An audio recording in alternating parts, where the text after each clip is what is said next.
Today is December 12th, 2022. Thank you for joining us in person in Contois Auditorium and online for the Burlington City Council meeting. The time is 6:07 p.m. We're going to begin our agenda this evening with a motion to adopt the agenda. For that, I'll look to Councilor Hightower. Move to amend and adopt the agenda as follows. Add to the consent agenda item 6.31, communication Susan Ducharme regarding downtown shopping, with the motion to waive the reading, place it on file, and send a copy to Business and Workforce Development Director Kara Al-Nazwari. There is a motion to approve our agenda with the amendments as detailed by Councilor Hightower. Is there a second to that motion? Oh, goodness, we have seconds everywhere. Seconded by Councilor Travers. Is there any discussion on the motion? Seeing none, all those in favor of the motion, please say aye. Aye. Aye. Any opposed, please say no. We have an agenda, and I will note that Councilor McGee is joining us by Zoom. So we have an agenda. With that, we will go to item number 2 on our agenda, which is the swearing in of newly elected East District City Councilor Maea Brandt. And for the swearing in, I will go to Mayor Weinberger. Great, thank you, President Paul. I'm going to ask Councilor-elect Brandt to come around and join me inside the Oval, and we'll swear in there.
Congratulations, Councilor Brandt, and we welcome you to the Burlington City Council.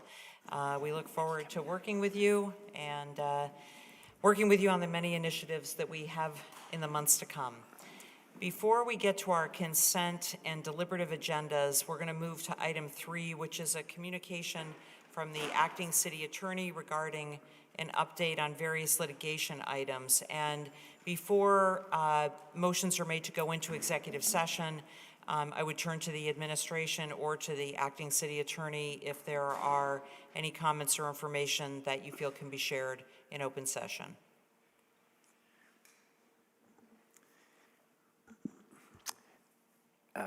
Thank you, President Paul. No, this is, an occasional practice that we do from time to time to keep the council informed on litigation, active litigation, and by its nature, the update is all about items that are sensitive and the premature disclosure of which could be problematic. Great, thank you. So with that, I'll ask for the first of 2 motions to go into executive session. Councilor Shannon? Thank you, President Paul. I move that the council find that premature general public knowledge of legal advice and information concerning the details of probable and pending litigation to which the city is a party or has a stated interest would clearly place the city at a substantial disadvantage. Thank you, Councilor Shannon. Motion made by Councilor Shannon and seconded by Councilor Travers. Is there any discussion on the motion? Seeing none, all those in favor of the motion, please say aye. Aye. Any opposed, please say no. So that motion passes, and with that, we go to the second motion. Councilor Shannon. I move that based upon that finding, move that the council go into executive session to receive confidential attorney-client communications 1 VSA 513A1F in a pending or probable civil litigation matter, 1 VSA 313A1E. Thank you, Counselor Shannon, seconded by Counselor Travers. And I believe this executive session will just include, obviously, the acting city attorney, but the mayor and any members of the mayor's staff. Is that correct? Okay. All those in favor of the motion as made by Counselor Shannon, please say aye. Aye. Any opposed, please say no. That motion passes, and we expect and have on our agenda that this executive session will last approximately 1 hour. We'll be going downstairs to the Busher Conference Room, so for those that are in Contois, you can make yourselves comfortable. We will hope to return at 7:15. Thank you. 7:03, we're running ahead of schedule, which gives us a fair amount of time between now and the public forum. Since we aren't able to move on to our deliberative agenda, we will go to the end of our agenda, which are committee reports, city council. Don't see the mayor here yet, but if the mayor does have comments, we would go to him as well. So we'll go to item number 8 on our agenda, which is committee reports. Are there any counselors who wish to offer committee reports? Counselor Barlow. Thank you, President Paul. The Transportation, Energy, and Utility Committee will be meeting on Monday, 12/19 at 3 p.m., and we'll be meeting at 645 Pine Street. The agenda has not been finalized, but will include most or all of the following: an update on the South End Multimodal Center feasibility study, an update on the Lake Street shared use path concept plans, a potential Green Mountain Transit funding discussion, a Main Street Great Streets update, and a discussion of a resolution on the implementation of a carbon pollution impact fee for new construction and large existing commercial and industrial buildings. So we got the presentation on at our last meeting. Great, thank you. Any other counselors, committee chairs who wish to offer a committee report? Counselor Jang, and then we'll go to Counselor Hightower. Thank you, President. The Racial Equity, Inclusion, and Belonging Committee, REIB, will be meeting tomorrow at 5:30. And listen very well. The address this time is going to be at Queen City Room, 149 Church Street, 3rd floor, City Hall. So the agenda, we have exploration of the Racial Equity, Inclusion, and Belonging Commission, and BIPOC organization will be showing up to speak in favor or disfavor about it.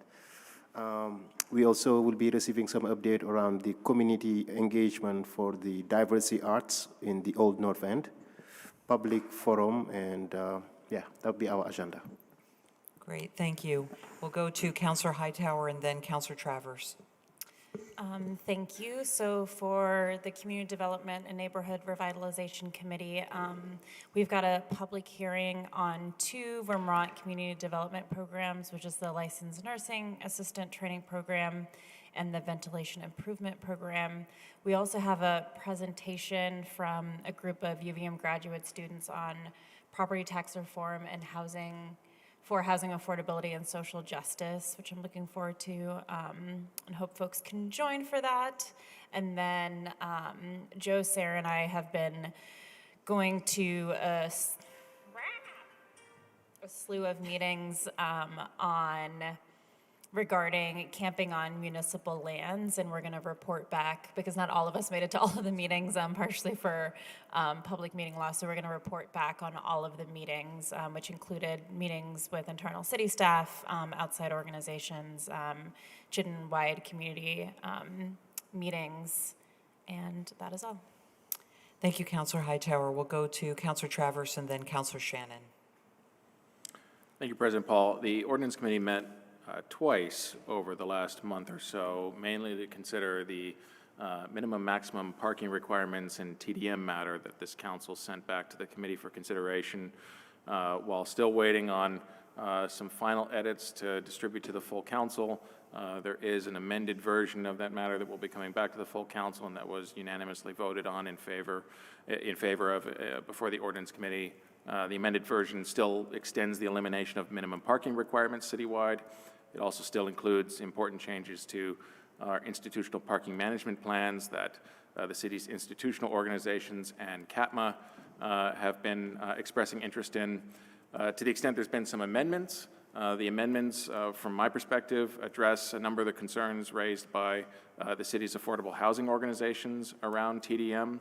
While transportation demand management provisions are still in the amended version for larger projects and still propose that these provisions be extended citywide, there are a number of, in my opinion, good improvements that have been made that we'll dive into details on when this comes back before the full council in January. But the most important change from my perspective is that it will expand the menu of options that large projects can choose from in selecting their TDM strategies. So excited to get back to that in January. We do not have any matters before the committee at the moment, but we know the Planning Commission is meeting tomorrow night with respect to a couple important zoning changes that we heard from the city from at our last meeting, and we'll look forward to those potentially coming before the Ordinance Committee in short order. Thank you, Councilor Travers, for that update. We'll go to Councilor Shannon, and if there's any others. Thank you, President Paul. Just want to let people know that the License Committee will be taking up an encumbrance permit for Battery Street Jeans at 4:30 on December 21st. Great, thank you. Any other committee chairs? Seeing none, we'll move on to item number 9, which is City Council General City Affairs. Are there any councilors who wish to offer comments on general city affairs? Councilor Shannon. Thank you, President Paul. I was going to bring this up at our last meeting, but we did not get to general city affairs. And I wanted to note the passing of longtime CEDO, actually Economic Development Director, I think was his title, Bruce Cipher, who was instrumental in really creating the Burlington that we see today, instrumental in assuring that we had lots of viable businesses on North Street, in the South End, and throughout the city. Really a supporter of our small business community here. And he was, Bruce and I think Bruce, every 2 years, would put my opponent's billboard in his yard. Nonetheless, we always had a really nice and cordial relationship. My daughter benefited from some items passed down from his late son, Bentley, which was a very sad loss for Bruce and his family and our community as well. But Bruce was active, it must be, to his last days. In October, he emailed Councilor Travers and I about the South End rezoning. He always stayed engaged, and we did have some great email exchanges over the years. And I don't agree with Bruce's position on this, and but I want to read to you some of his thoughts, and I will share with the council this email that he asked to be on the record, because I think that his voice is an important one, without question, and something that should be considered whether or not we agree. He wrote, "Hi, Ben and Joan. The following letter I sent to the city planner about changing the enterprise zoning district to include housing. I'm strongly opposed to this zoning change. We need to preserve some land for business expansion in the future. For over 25 years, I was responsible for the Airport Industrial Park, We spent 17 years getting permits to expand the airport industrial park, so BZS can expand there in the future. I would urge you to go out to see the construction now underway by Beta at the Airport Industrial Park. They're creating hundreds of jobs. The business expansion could lead to thousands of livable wage jobs located in Burlington. Long-term planning is key to allow our regional economy to grow. The proposed zoning change in the South End will result in less jobs in our community. Downtown has a lot of vacant space for mixed-use development. I co-authored 3 textbooks since working for the City of Burlington discussing strategic economic development. The second has a chapter on the South End and its future. So I'm going to forward the letter he then shared with planning for all of our benefit. I think it's important to give consideration to that voice that had a lot of foresight that we all benefit from today. And if you thought it appropriate, President Paul, I think it would be appropriate to have a moment of silence for his passing. Yes.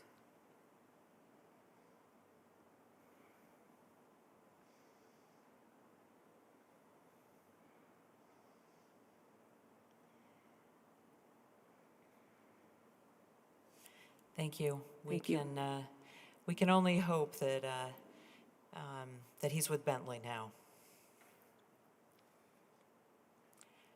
Are there other city councilors who have comments on general city affairs? Councilor Travers. Thank you, President Paul. There is an item on our consent agenda this evening with respect to a memorandum of understanding regarding the CSWD drop-off location in the South End.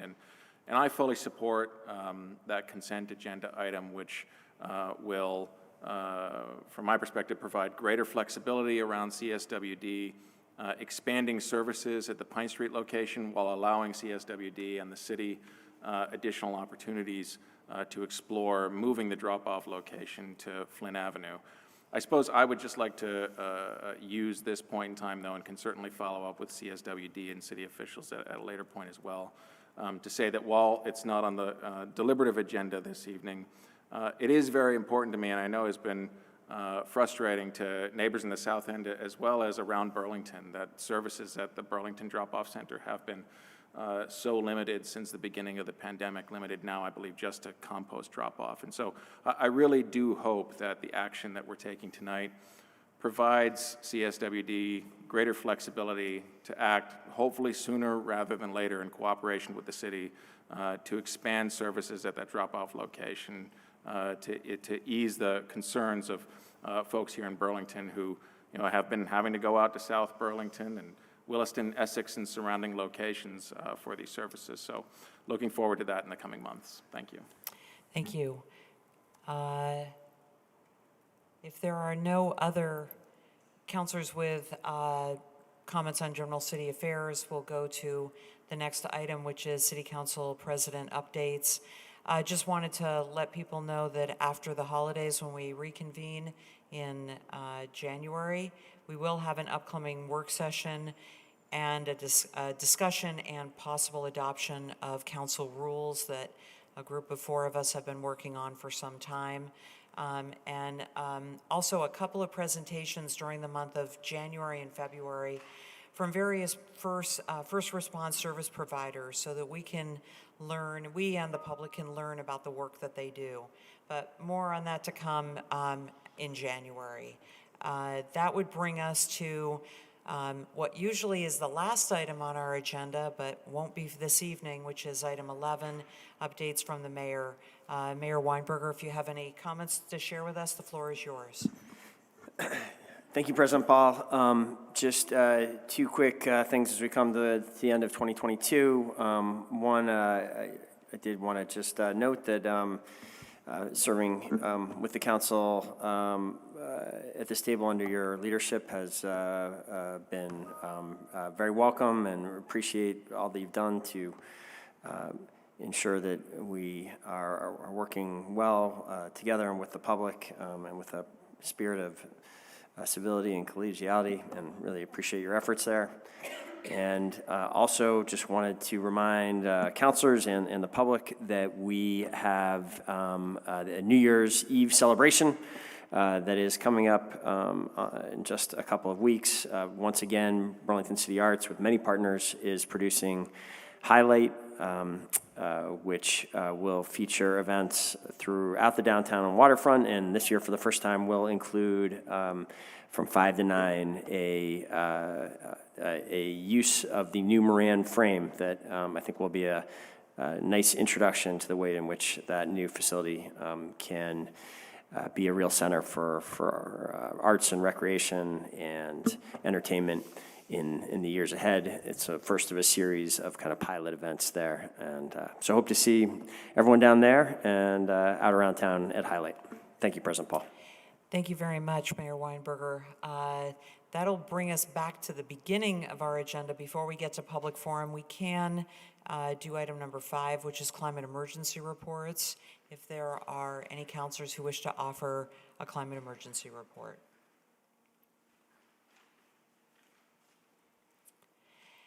If there aren't any, we can close out that item. Unless somebody else can, unless some of my colleagues can show me any other items that can be done before public forum.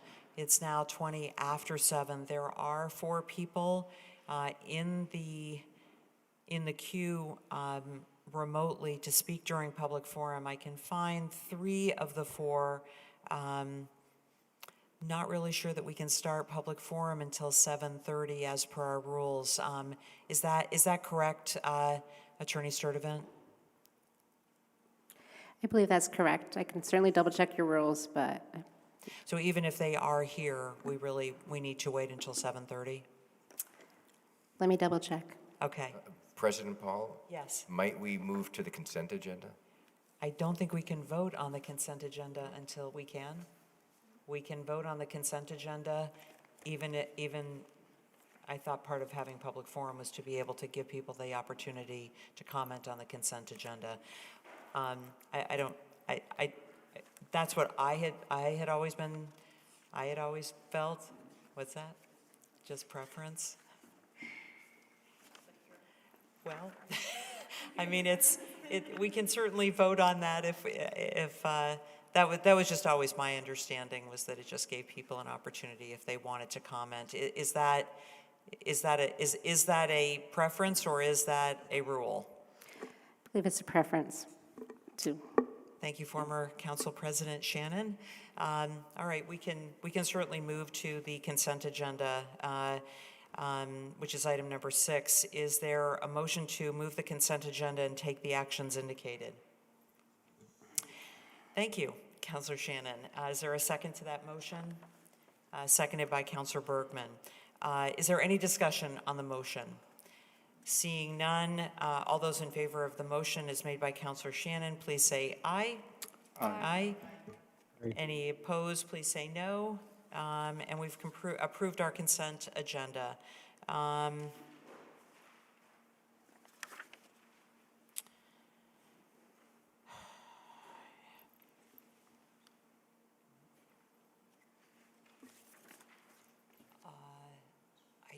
That's a very good question. Are we able, Attorney Sturdivant, to adjourn the council meeting? Can we go to some of the other, for example, like the city council with mayor presiding? Yes. Wonderful suggestion. Okay, we will adjourn our council meeting at 7:20 and hand the floor to the mayor for the city council with mayor presiding. And I believe there's also another meeting as well. I think it's BCA, Board of Civil Authority. Okay, thank you, President Paul. I do think it has been our practice not to convene these meetings either before the public forum. Happy to make an exception tonight, but I think if we would have to raise, I think the reason we've always done that in case that there is some sort of public testimony that could impact the decisions. So if that does transpire in some ways, I guess we always have the possibility of reconsidering these decisions. So with that said, I will call to order the City Council with Mayor presiding and would welcome a motion on the agenda. So moved. Is there a second? Second by Councilor Shannon. Discussion, go ahead, Councilor Shannon. Mr. Mayor, would it be appropriate to ask that public forum be added to our agenda so that we wouldn't have had the meeting without any public forum? So just specific to the items on this agenda? So, sure, you can make that amendment. We could see if there's any interest. I move that we add item 1.02 to add a public forum specific only to our Board of Civil Authority agenda items. Great, we are on the City Council with Mayor presiding, so I think you mean that, right? So, great, thank you. Is there a second for that? Motion seconded by Councilor Travers. Discussion of the amendment. All those in favor, please say aye. Aye. Are there any opposed? Motion carries unanimously. So that brings us to the public forum. Is there anyone in attendance who would like to speak to the City Council and Mayor presiding about our business tonight? Seeing none there. I'm not able to check online and see if there's any interest. Assuming no, correct me if I'm wrong, so we'll close the public forum and move to the consent agenda. And welcome motion. Mr. Mayor, there Yes. is one person who has their hand up. Okay. They have signed up to speak in the public forum for the council meeting, but I didn't see their hand up before, so. Okay. Charlie, you have your hand up, and I don't know if it's in relation to the mayor with, City Council with Mayor presiding, but if so, your microphone has been enabled. Hi. Well, it's a public forum. I'm not sure exactly what limits there are on the subject. I wanted to address the idea of Battery Street jeans. Is that okay? I think, Charlie, that you want to speak to general items that are on either, that are coming before the city council and not necessarily before the city council with mayor presiding, is that correct? I think you're probably correct. I don't understand all that terminology, so. That's quite all right. We'll come back, we'll just hang in there for about 5 more minutes and we'll come back to you. Oh, that's fine. Great, thank you, President Paul. I'd welcome a motion on the consent agenda.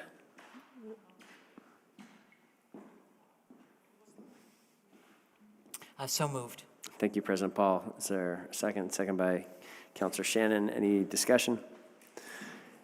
Seeing none, all those in favor of adopting the consent agenda for the City Council with Mayor presiding, please say aye.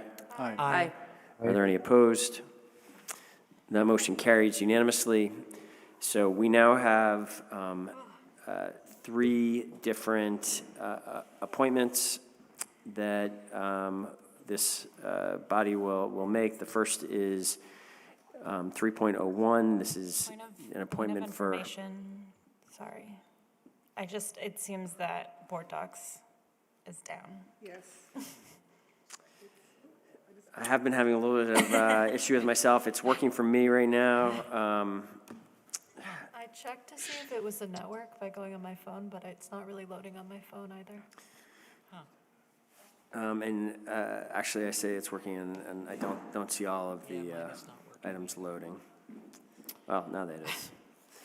So I'm happy to read out, I mean, I think it's, I'd like to try to proceed, I don't recall this happening exactly before, but let's, there are 2 applicants for this first item, 3.01, Airport Commission, term expiring June 30th, 2023.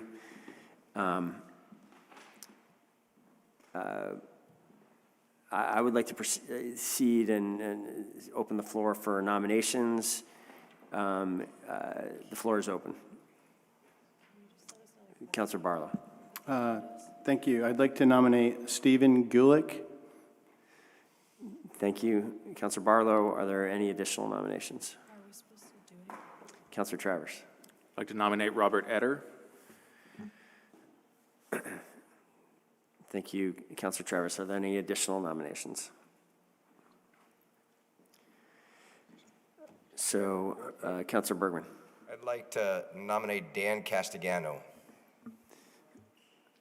Thank you, Councilor Bergman. So there are 3 names in nomination now. Are there any additional nominations? It's not working. Okay, so I'm going to close the floor to nominations if there's no further hands there. And go ahead, Councilor Shannon. Thank you, Mayor Weinberger. I believe that we already gave consideration to Mr. Castellano's appointment at the last meeting, and it can't, unless there was it's already been dispensed with that issue.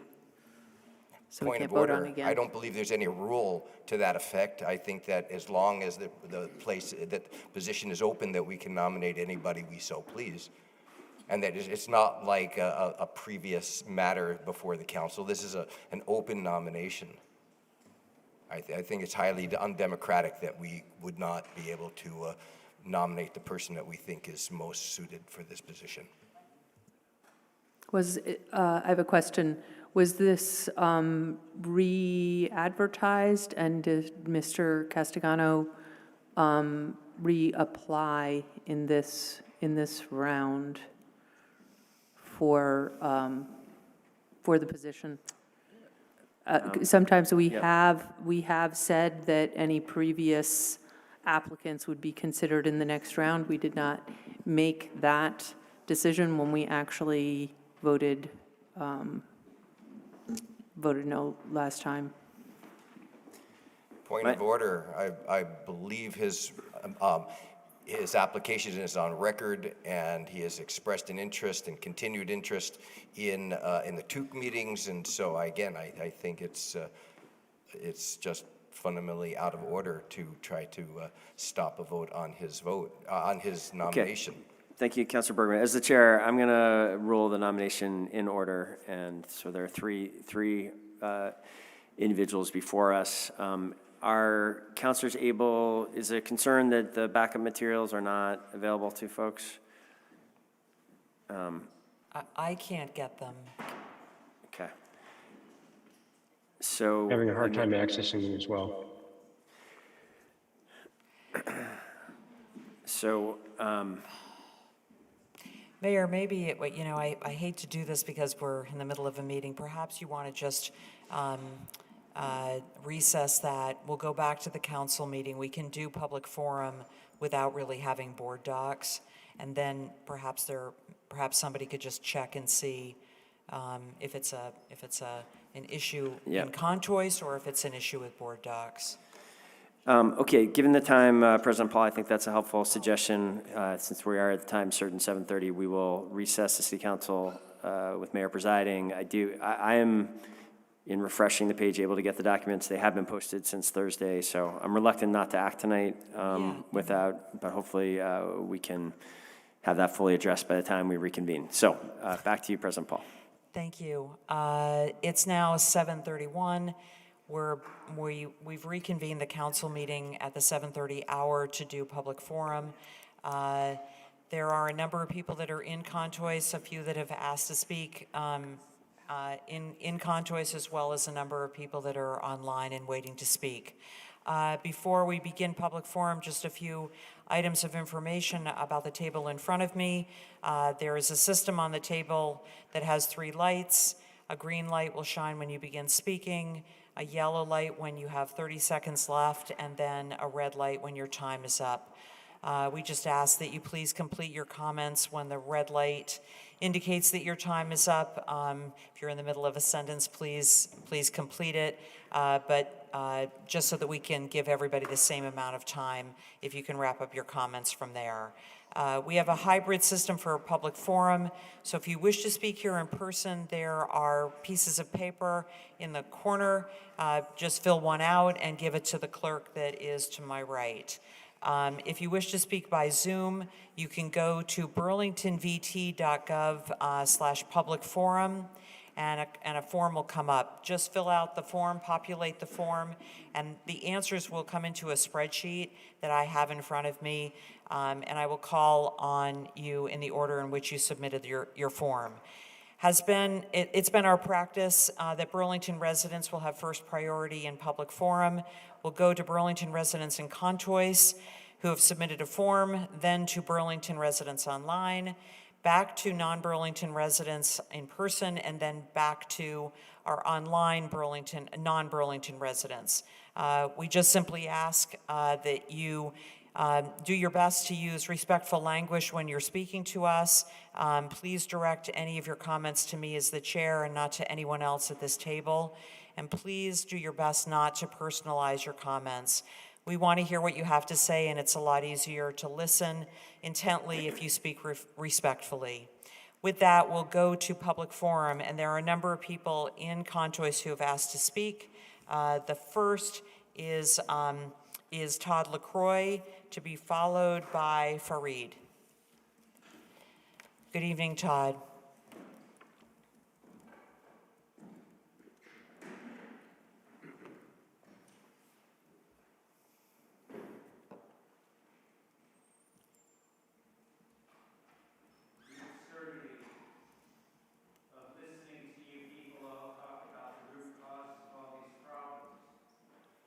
While you dance around all the real reasons. The absurdity in the last few years. I warned the Democrats years ago that Trump was a real problem. They laughed at me. Even before that, I warned all the Democrats and the Republicans that the wars that were unjustified and illegal and unbased and based on lies would ruin our country and create circumstances that would destroy us from within. And here we are years later. And the absurdity of watching you people still dance around trying to blame everything except the real causes. The military-industrial complex is at the heart of all of our problems. You are throwing all this money towards war in Ukraine. In the same newscasts of schizophrenia, you talk about how we need to not have a gun problem with our children. Well, you literally tell how we need more money to kill Russians. You say we need less guns, and yet you don't talk about the real causes and the issues. According to the FBI itself, most crime is caused by undercovers in this country. The DEA, FBI, all of these undercover agencies chase each other around. And we like to blame all the poor people and all these outcasts for these problems. Year after year, we dance around the issues. And yet, here we are at the precipice of falling apart. And you're still dancing around the issues. And you wonder why your children are pissed off. Thank you, Todd. Our next speaker is Fareed, to be followed by Robert Bristow Johnson.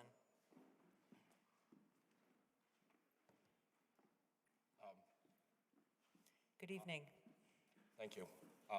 I joined a gang in my teenage years. For many boys, that would be mostly out of the need to belong, to have somebody have your back. And when we're talking about youth violence, we need to keep in mind that we should be looking in the mirror. If the adults are not modeling good behavior, that's what kids are gonna see. And if you're a working class kid in Burlington right now, this generation's already gonna be having less standards of living compared to their parents. So the outlook is pretty bleak. They have, looking at minimum wage jobs, if you're black, that's like another strike against you. And when you look at the adults running the city, that's, you can't be talking about gun violence without acknowledging that's been the way your policies have been implemented. Like we respond to emergencies with like people with guns, homelessness, people with guns. What about that violence? Gun isn't the problem. Violence is a problem. And the city perpetrates most of this violence on poor people, on working class people, and on people who are homeless. So please step back and look in the mirror. Thank you. Our next speaker is Robert Bristow Johnson, to be followed by Jake Schuman. So this was something that I forgot to bring up before, and it's kind of the last minute, but it's not too late. It's good to see a new face. 9 years ago, we had a very late passage of the ward redistricting charter change. It went into effect. It went into effect in 2015. And the transition wasn't over until 2018, 2 years before the next census was going to be. It was kind of like it was almost over before the transition was over.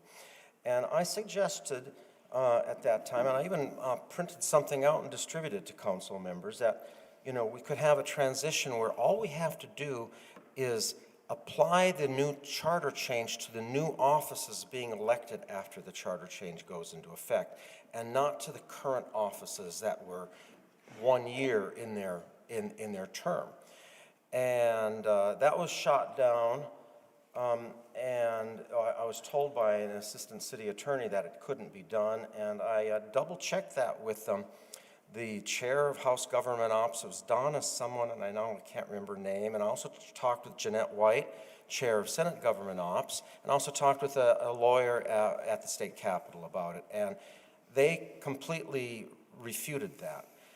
If you choose to, you can make this new charter apply just to the offices elected after the charter comes into an effect, and allow the offices that are the councilor terms and school board terms that are halfway through to just continue to their end. The transition will be over in a year, and it will be over. Nobody has a term truncated. Everybody gets to serve the term that they were elected to, and that's actually better for democracy. Thank you. Thanks so much. Our next speaker is Jake Schuman, to be followed by Christopher Aaron Felker. Good evening, Jake. Hi, good evening. Everything's on wheels here. I know I'm supposed to direct my comments at the president, so maybe I can ask you to convey my congratulations and well wishes to our newly seated East District Councilor. So I am here today in my capacity as a resident and citizen of the city. I got to participate in an effort with many other residents, citizens, folks in collecting signatures over the last several years for two charter change ballot initiatives that will be coming before the voters on town meeting day. And I know that's not a subject on tonight's agenda, but I just wanted to express publicly my appreciation to everyone involved in that effort, including the city clerks who did the hard work of verifying all of those signatures. 4,615 people, 519 pages, By our estimates, it's between 1 and 2,000 hours of work that dozens of volunteers engaged in over the last several years. So I'm really excited that as we move forward, we will be engaging in a public discourse about Proposition 0 and community control of police. And I just want to express my gratitude to everyone who was involved in that effort and to the Board of Civil Authority for receiving those petitions. Thank you. Thank you. We'll go on to Christopher Aaron Felker. Good evening.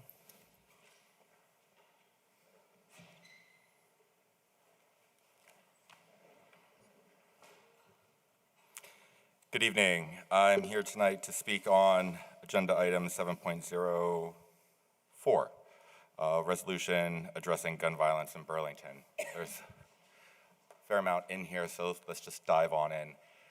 I think we can all agree that we want to limit and stop the gun violence that's occurring on our streets.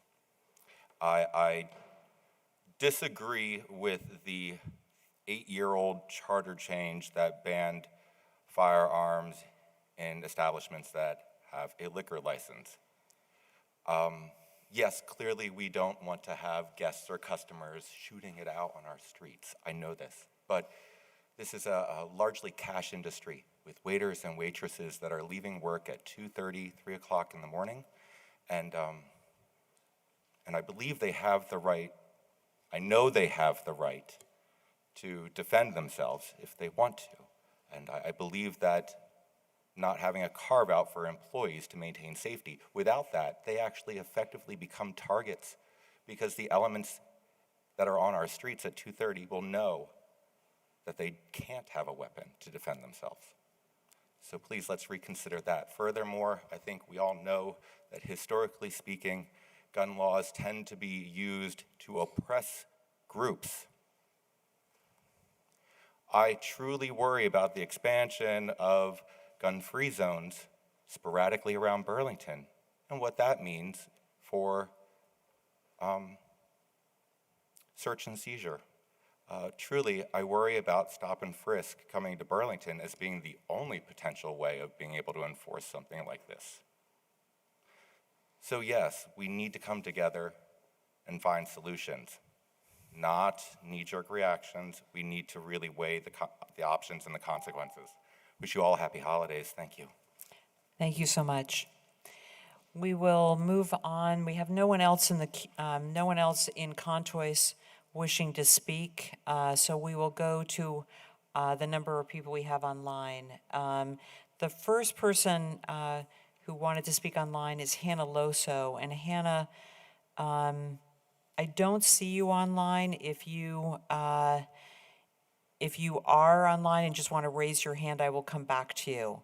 The second person is Charlie Messing, and Charlie,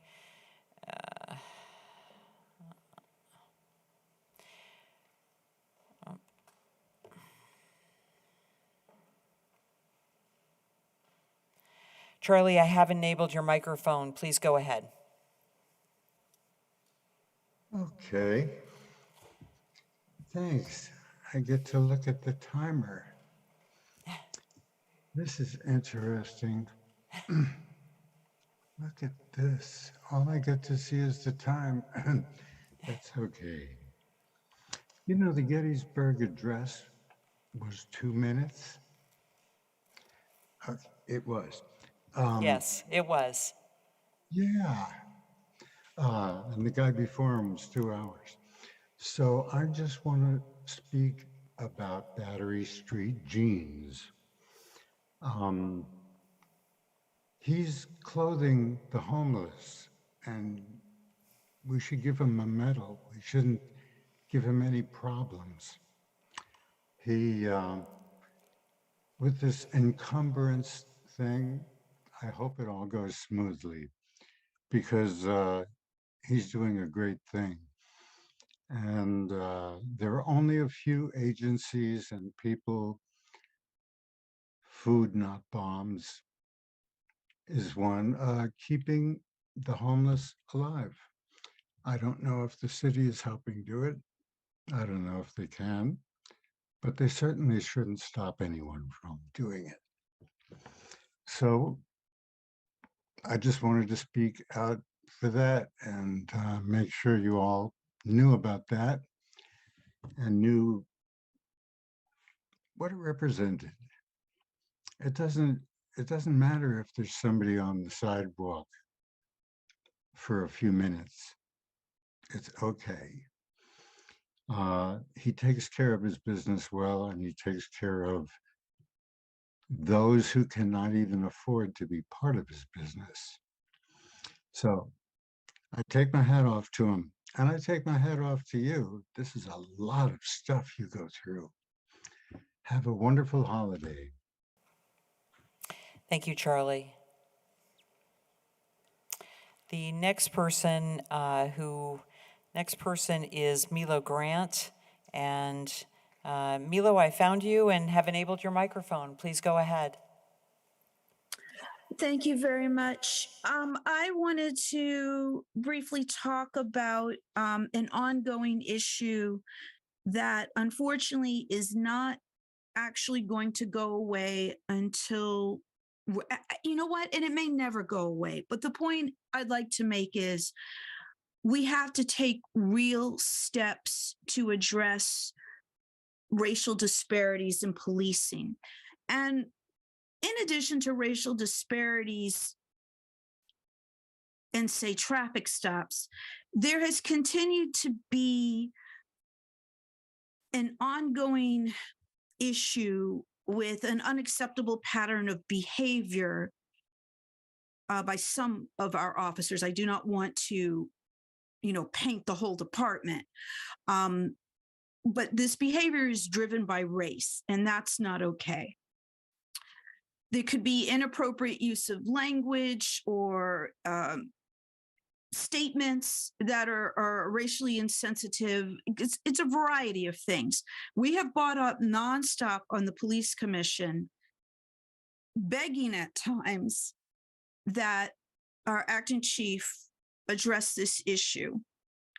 And I would like to see the council, and I would like to see the mayor include this in part of building back the department, because it is such a crucial point that people bring up when we talk about the issues of lack of trust in the department. So thank you very much. The only other thing I wanted to say was I'd like to see the Memorial Auditorium RFP be a really public process in terms of reviewing it. A lot of people in the community care about having a community space and care about 242. Thank you. Thank you very much.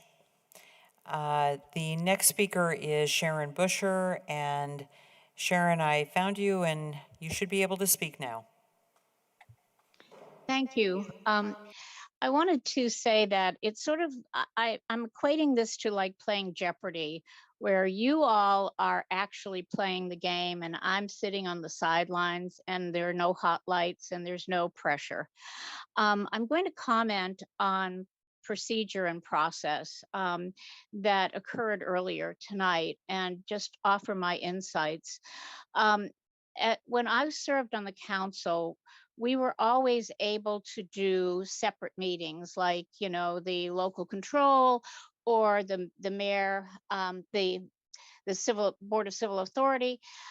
All of those meetings were separate and distinct, and they were not linked to the rule, which I believe still exists, regarding the consent agenda and public forum. So I feel that, acting attorney Sturdivant's world is planning and zoning. I don't envy her trying to step in and do this. But I would like you to look at that, because I don't think that that was something that was atypical. If you look back at even past practices a few years ago, you would see that. That's number one. Number two is I did text Councilor Shannon and asked her to check the rules, because I was one of the people that actually put this format in place. Public forum is a time where people can speak about anything, but frequently they're talking about things on the agenda. And so it's placed early in the agenda. So where you have your deliberative, you can consider those comments if you choose to. With the consent agenda, those items are put on consent for convenience.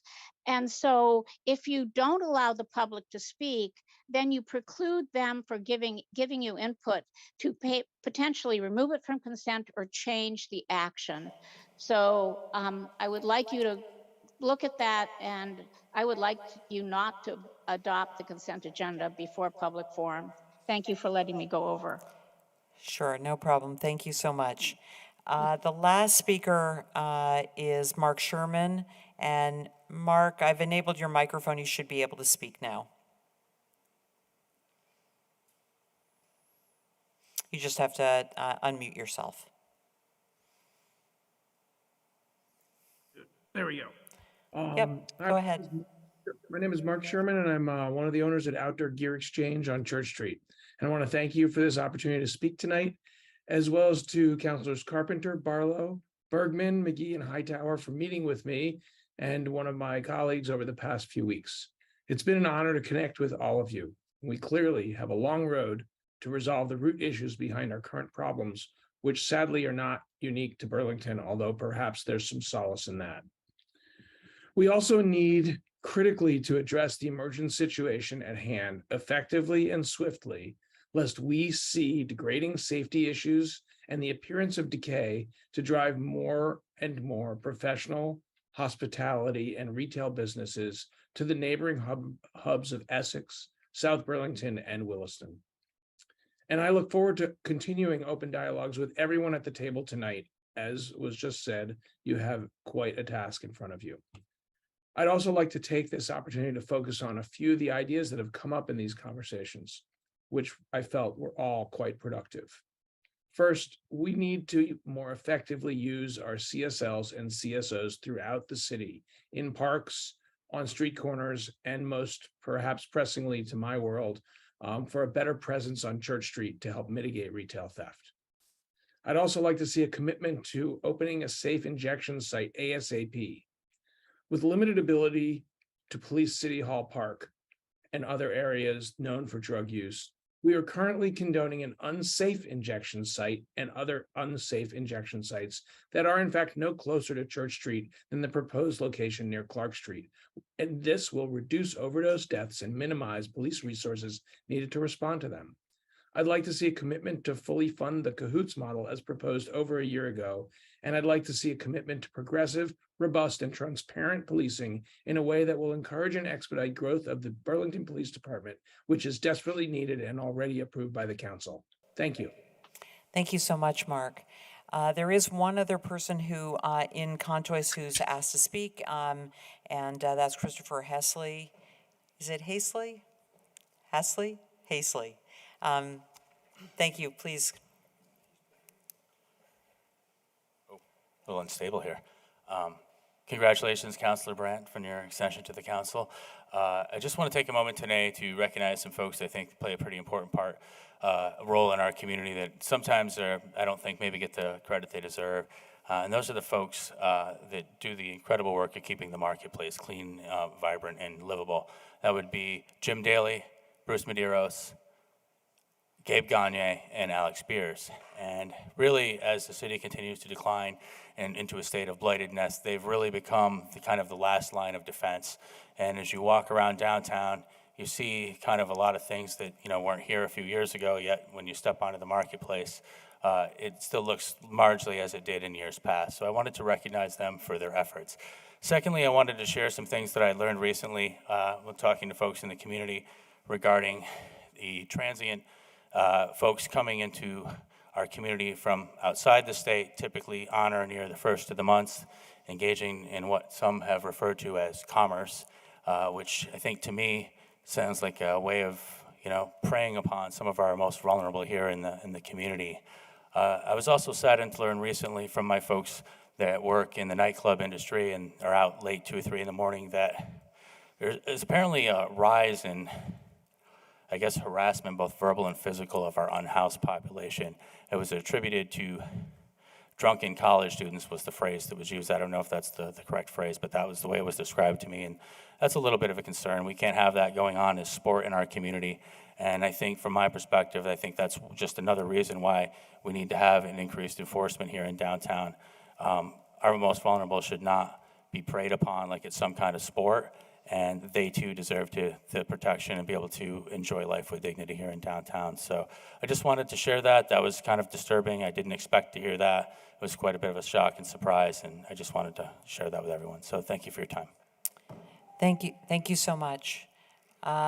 Seeing no others who wish to speak during public forum, we'll close that item at 7:57, and we will recess the city council meeting. We will go back to the mayor for the city council with Mayor presiding, Mayor Weinberger.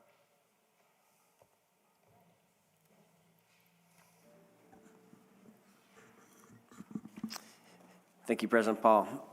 So we will reconvene the City Council with Mayor presiding on the item that we were at when we suspended the meeting. So this is 3.01, the Airport Commission appointment that has 3 nominations for Stephen Gillick, Robert Etter, and Dan Castigano. Thank you, Councilor Bergman. Are there objections to moving forward? Are people feeling this board docs continue to be an issue, or we're able to move forward? Looks like I have a thumbs up there, so good. Are any of the applicants in attendance here in, any of the nominees in attendance here in Contoys or online, and would they like to speak to the body? I don't see anyone online, Mayor. Okay, thank you, President Paul. I'm not seeing anyone here in the chamber either. So, and is there any further discussion before we go to a vote on this nomination? Okay, seeing none, the way we're going to do this is I will ask, I'm going to call out each of the nominees in the order they were nominated, and then please raise your hand, and we will do that and see if we have a majority. And we have one counselor voting remotely, just one, right? And then we have 2, 3. So there are 12 of us voting tonight, so 7 votes will be necessary for confirmation.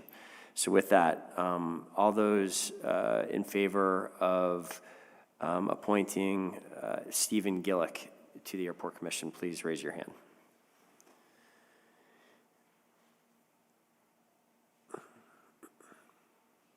I believe, if the clerk agrees, that is 7 votes in favor of Mr. Gillick, which is the decisive number. And so say congratulations to Mr. Gillick, and thank you for your interest in serving the city and the airport. I'm now going to move to item 3.02, and I do want to say thank you to the other applicants as well. I will move to item 3.02, the Development Review Board for the alternate position. This is for a term expiring June 30th, 2024. And the floor is open for nominations.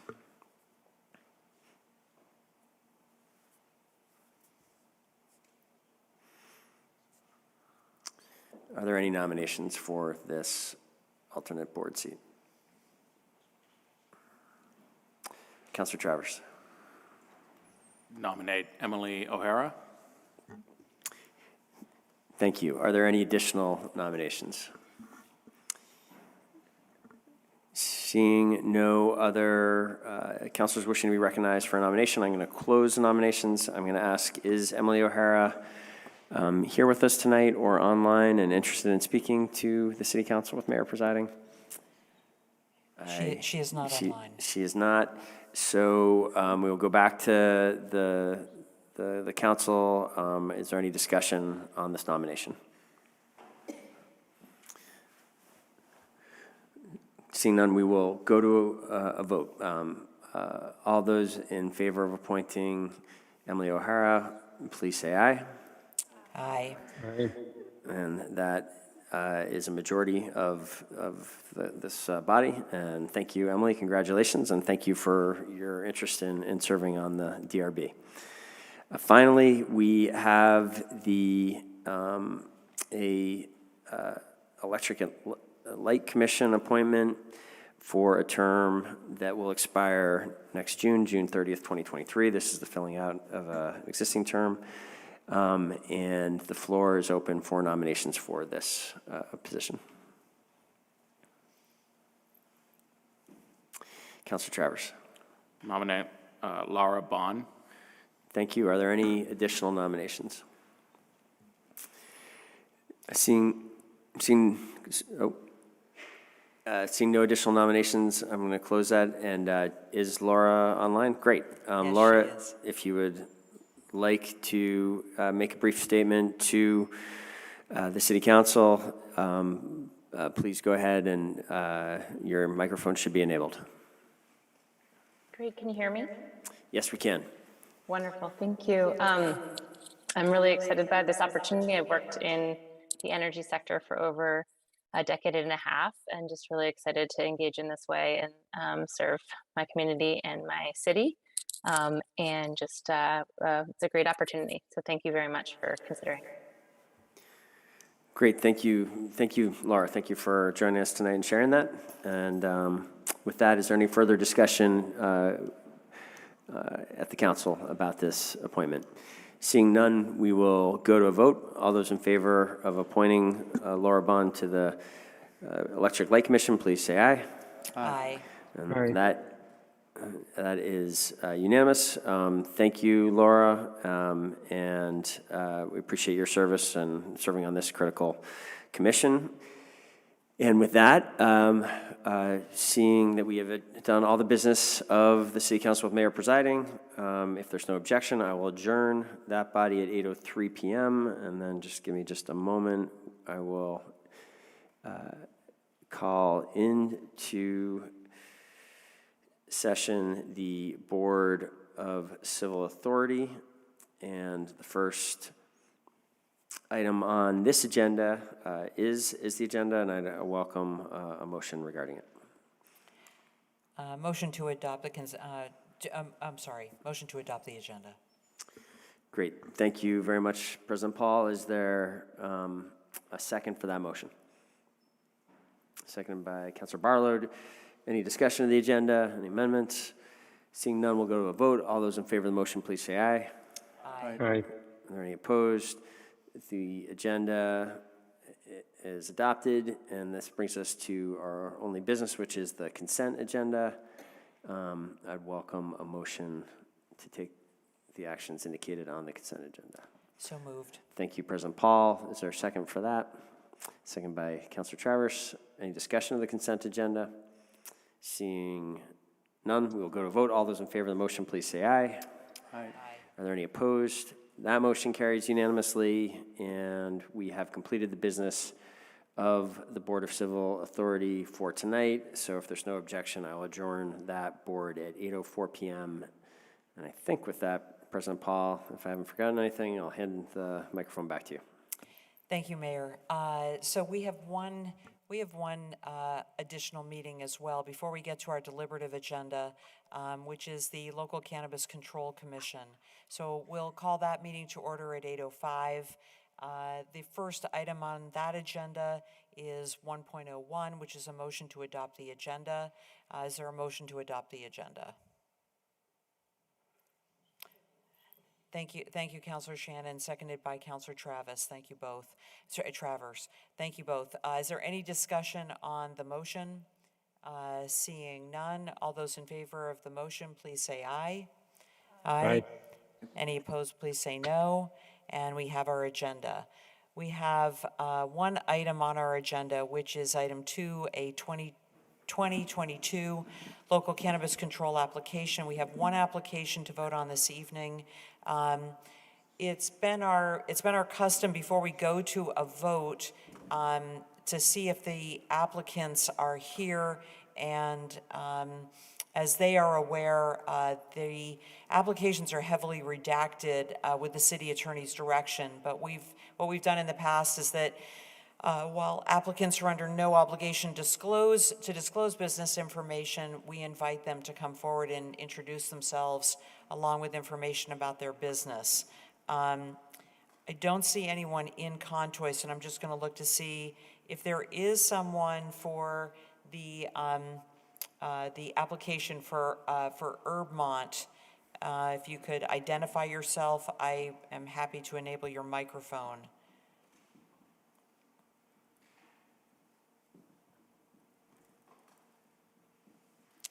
I don't see anyone with a name close to that in the attendees list, and no one seems to be raising their hand. So we'll go on to the first and only application, which is item 2.01 for Herbmont. And for this goes before the license committee, or the Local Cannabis Control Commission. If there is a motion on that, I would welcome a motion as indicated in board docs. Move to approve and authorize transmission of local approval of the Herbmont Local Cannabis Control License application to the Cannabis Control Board, despite not knowing the location of this establishment or the ability to vote no. Thank you, Councilor Shannon. Seconded by Councilor Travers. Is there any discussion on the motion? Councilor Carpenter. This may not be germane, and Councilor Travers brought it up last time. I think this body needs to have a discussion about the role of the Cannabis Commission, and while I'll support this, I don't feel comfortable about this process, and so we should go one way or the other. I think we all are fairly in agreement about that. Councilor Bergman. I would just say that perhaps this would be appropriate for us to add to the city's legislative agenda. And we are talking with legislators on Friday, and because I agree, this is a bad dog and pony show, right? Not, it's a dog and pony show, but it's not even a good one. So we need to get that fixed. Thank you, Councilor Bergman. I think there's universal agreement about that. Seeing no other discussion, we'll go to a vote. All those in favor of the motion as made by Councilor Shannon, please say aye. Aye. Aye. Thank you. Any opposed, please say no. That motion passes. And seeing no other items on the agenda and without objection, we'll adjourn this meeting, the meeting of the Local Cannabis Control Commission at 8:10, and we will go back to and reconvene the council meeting. There are 4 items on our deliberative agenda, and that is what we have left this evening. The item 7.01 has been moved to our consent agenda, so we've already voted on that. That will move us to item 7.02, which is a notice of decision, a hearing regarding a sworn complaint of a resident pertaining to Orlando's Bar and Lounge 2022-2023 entertainment permit. And for this item, I'll go to Councilor Travers for a motion. I move to approve and adopt the decision posted on board docs in regards to the sworn complaint of resident pertaining to Orlando's Bar and Lounge 2022-2023 entertainment permit, and to impose a 2-week suspension of the permit effective from April 15th to April 30th, 2023, as detailed in the decision posted online. Thank you, Councilor Travers. Is there a second? Seconded. Okay. Seconded by Councilor Bergman. This item is debatable if anyone does have any comments to share before we go to a vote on the motion. Councilor Hightower.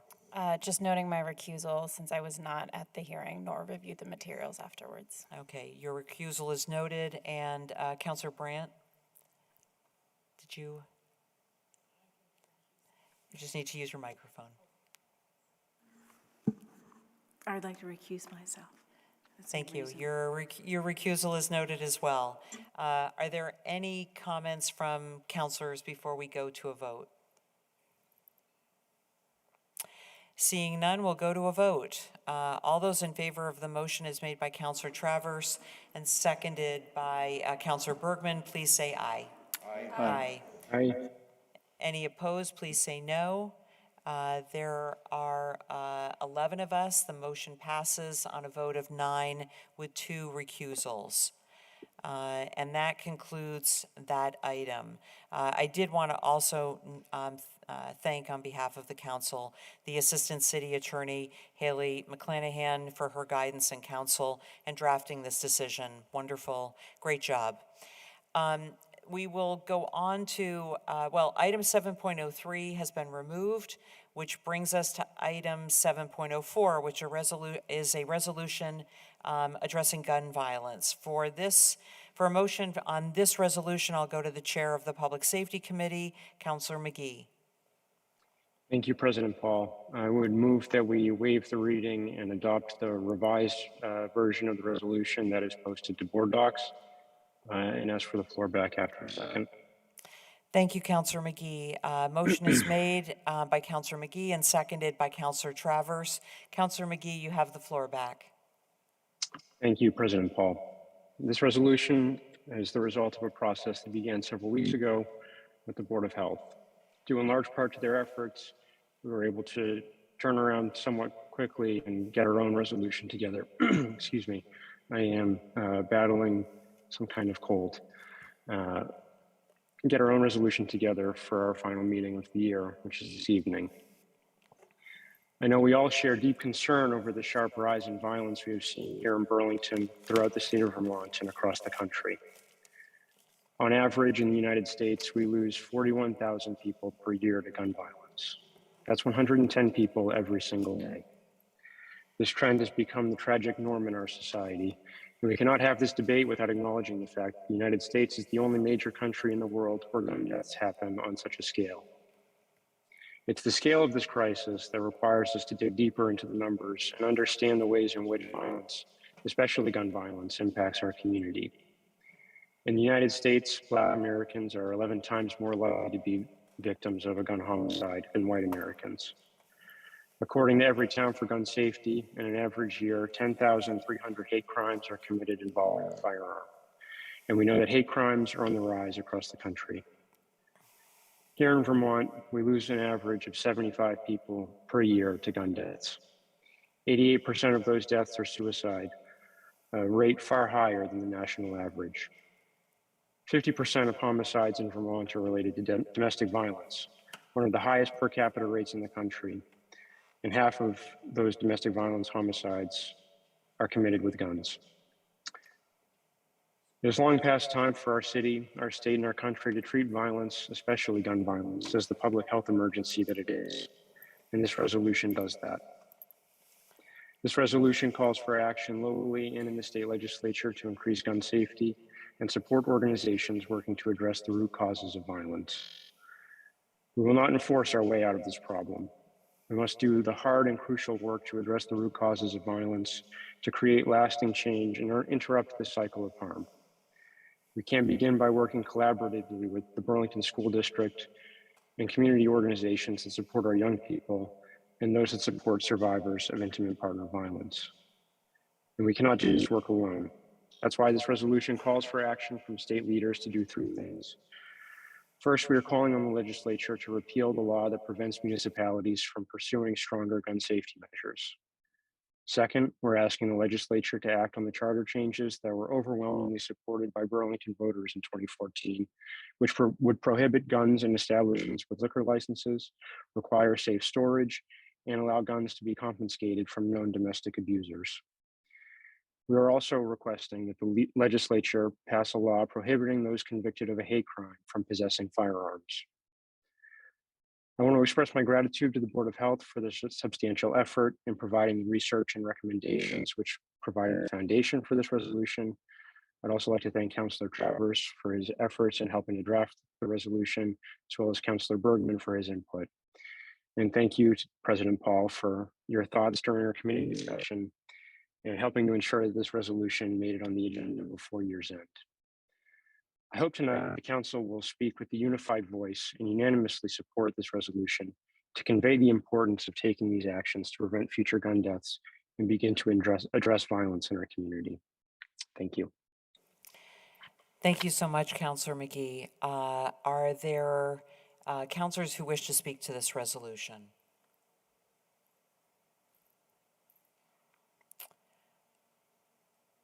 Councilor Travers. Thank you, President Paul. Just very briefly, thank you for those comments, Councilor McGee. I think very well stated, and I want to express my appreciation to you and members of the Public Safety Committee for working on this so quickly after we received the resolution from the Board of Health, chaired by Ward 5 resident Celia Bird, and really appreciate the work that the Board of Health put into this in framing the discussion, rightfully so, as a public health emergency. I appreciate you working on it so quickly here in the Public Safety Committee, because there's a reason why I think many of us wanted this to come back in our last meeting here in 2022, which was to have this resolution in hand to support the city and its legislative agenda in Montpelier heading into the legislative session in 2023. While there's many components of this, as Councilor McGee just spoke to, I think some of the most important components are those that are calling on our Burlington delegation and calling on their peers in Montpelier to provide Burlington, as Vermont's largest city, the flexibility that we really need in order to properly address the gun violence epidemic that we're all facing here. Councilor McGee spoke to it, that in 2014, Burlington voters overwhelmingly supported very reasonable gun reform measures that are still pending before the legislature, and it would be well within their right to take those matters still up. They have not expired, and they're matters that our legislature could still take up. Unfortunately, we all know how many mass shootings and other incidents of gun violence there have been since 2014. I can only imagine what would occur with those charter change measures if they were put before voters today. Can only imagine how much more overwhelmingly supported they would be in town meeting day 2023. So I appreciate this being before the council today and hope that our Burlington delegation and our city heading into the next legislative session will really use this to spur change that's much needed here at the local level. Thank you. Thank you, Councilor Travers. Councilor Bergman? Thank you. Just very briefly, I want to say how important the participation of the Board of Health was. You know, we engaged with them. We had originally talked about the Burlington charter changes, and they responded with a much more comprehensive approach. And it was incredibly collaborative. And I just want to point out something that, so it doesn't get lost on lines 59 through 62, which really speak to, this the resolve clause that speaks to dealing with root causes. At the end of the day, this is a really complicated issue, and it requires us working with lots and lots of people, and that it includes, when we say we, it includes our police department, it includes our school, it includes all of the social service agencies, as well as other departments. And, you know, I have said in the past that if we don't deal with root causes, we're just chasing our tail. And I really, really believe that. There are lots of components on it, and if we ignore that fundamental aspect of this, we will be here for a lot longer than we should. So I hope that we support this unanimously and then put the administrative resources of the city to bear in the comprehensive manner that this resolution really calls for. Thank you. Thank you, Councilor Bergman. If there's no one, Mayor Weinberger. Thank you, President Paul. I appreciate the opportunity to just share some thoughts here. First of all, I too want to voice my appreciation for the Board of Health for weighing in on this critical public health issue and articulating a broad range of potential interventions and positions that I'm in full agreement with. I do want to note that I of course agree with the Board of Health of the Public Safety Committee, Councilor Travers, that we would welcome action being taken on these charter changes that have been on the wall or been in Montpelier for many years without action.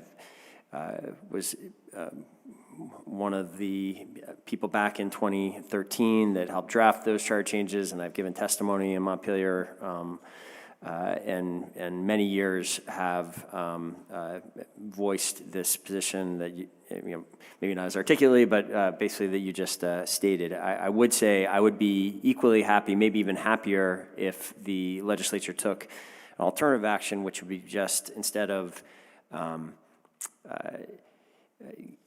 giving Burlington the sole authority to put these safe storage and prohibition for guns in bars and restaurants, they could take that action on a statewide basis as well. And in some ways, I think that's a more likely path to achieving this, and definitely plan to be very active in Montpelier this year, as I do expect there being gun bills moving to advocate for that position. Finally, I do, well, two more points. One, I welcome the resolution's encouragement, focus on expanding the work that is happening to prevent future violence, to be exploring root causes as well as systematic interventions that we could take to prevent the type of violent spike that we've seen in 2022, prevent that from happening again in the future. There are a great many conversations along those lines that are happening currently and that the administration is engaged in, and I look forward to speaking further with the council and the public about those efforts shortly. Finally, there is one note that I think would be remiss not to be spoken to, which is there's a resolve clause that suggests that the city should continue to participate in the Chittenden County Gun Violence Task Force, and encourages me to partner with state and federal agencies to better prevent and investigate incidents of gun violence. I just hope it's not lost on anyone. It should not be lost on anyone how effective the Burlington Police Department has been in those investigations, having resolved more than 86% of the shootings and 100% of the homicides. Would not want any part of that clause to be misunderstood as lacking an appreciation for that really impressive effort on the part of the department under challenging circumstances. Thank you, President Paul. Thank you, Mayor Weinberger. Seeing no other counselors in the queue, we'll go to a vote. All those in favor of the motion to waive the reading and adopt the resolution, please say aye. Aye. Aye. All those, any opposed, please say no. That motion passes unanimously, with many thanks to the Board of Health, as others have said, and also to Councilor McGee for your work on this resolution and your thoughtful comments.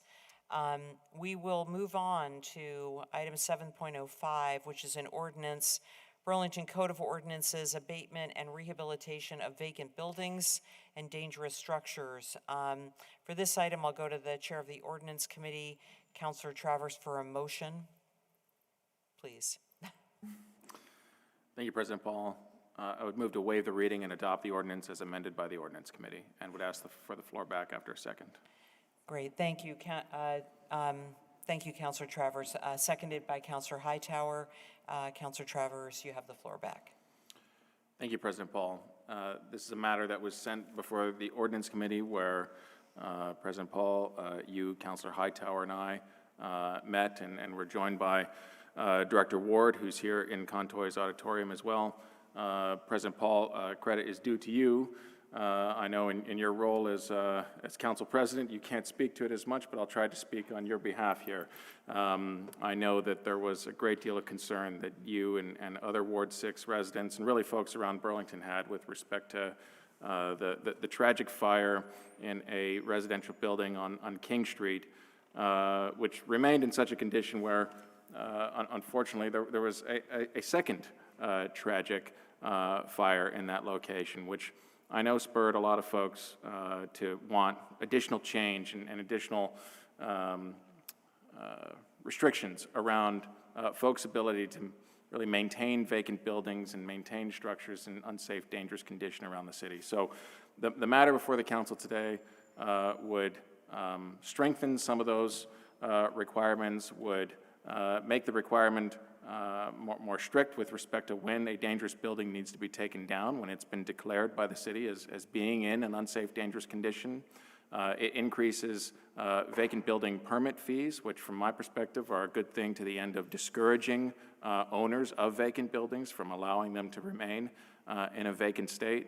And at the great suggestion really of Director Ward, there's some language in here as well that will allow for the placement of new placards on buildings that are vacant that may present a risk to first responders if they are having to enter the building. It's a placard that goes up in the building and it's a signal to our first responders to know that they may face some unfortunate unsafe conditions in the building. So greatly appreciated Director Ward bringing that forward in the committee's work on this matter. Thank you. Thank you, Councilor Travers. I do want to acknowledge that we have not only with us the Director of Permitting and Inspections, Bill Ward, in Contois, we also have Acting Fire Chief Libby, who's joining us by Zoom. So if there are any questions from the council or if they have any comments that they would like to make, they are both here. Are there any comments or questions from the council regarding this ordinance change?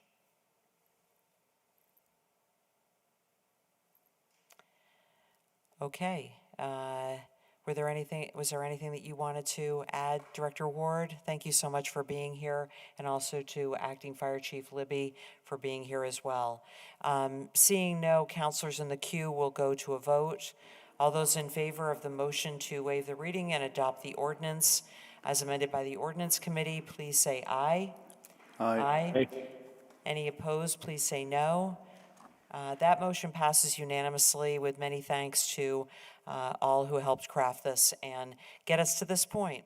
That will get us to the last item on our agenda, which is item 7.06, a resolution, March 7th, 2023, annual city meeting, proposed charter change regarding ward boundaries. And for this item, I'll turn to Councilor Barlow for a motion. Well, thank you, President Paul. I move to waive the reading and adopt the resolution. Thank you, Councilor Barlow. Seconded by Councilor Jang. Councilor Barlow, did you wish to have the floor back? I do not. And just to say that this resolution simply puts into words the map that we all approved last week. Thank you. You saved me the trouble of going to the acting city attorney for a brief explanation of that, but that is exactly what we are voting on. It's a lot of language that was carefully crafted by the acting city attorney as well as planning director Megan Tuttle and others to get us a resolution that draws out the maps, the ward boundaries in words. Are there any comments or questions from the council? Councilor Bergman. I just want to say that I obviously did not vote in favor of the map last week. I will vote in favor of this resolution because I believe that the voters have a right to vote on what we have adopted in the map. And so I think it's time to put this in front of the voters. I also think the same is true with the district and ward discussion and whether we should be having 2 counselors per ward. I continue to think that's the best approach, but think that opposition at this point is not appropriate. We should let the voters decide. Thank you, Councilor Bergman. Are there any other counselors who wish to, Councilor Carpenter? We'll get you a microphone next week, at the next meeting. This is just simply a request for staff. We have that interactive map for the existing wards, and I hope that this gets put into an interactive map so that people can go and put their address in and see where they'd land in the new configuration. You raise a good point in that after the vote last week, there were a number of people who reached out to me and asked how they even find the map. While those of us at this table who have been looking at these maps for months know how to access them, it is not easy. And so I had asked that of the CIO Barker, and I think that is being worked on. So thank you. If there are no other comments from counselors, we will go to a vote. All those in favor of the motion to waive the reading and adopt the resolution, which will place this item on the March town meeting day ballot, please say aye. Aye. Aye. Any opposed, please say no. That motion passes, and that completes our deliberative agenda. And because we have already completed items 8, 9, 10, and 11, that brings us to an adjournment and the end of our agenda. I would just ask for a motion to adjourn.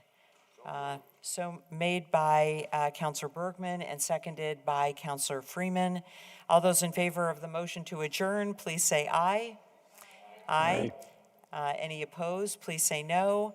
It is amazingly 8:34, and we are adjourned. Thank you for joining us this evening. This is our last meeting of 2022. Our next meeting will be January 9th, 2023. We wish everyone in our community a warm holiday season and every happiness in the new year. See you next year.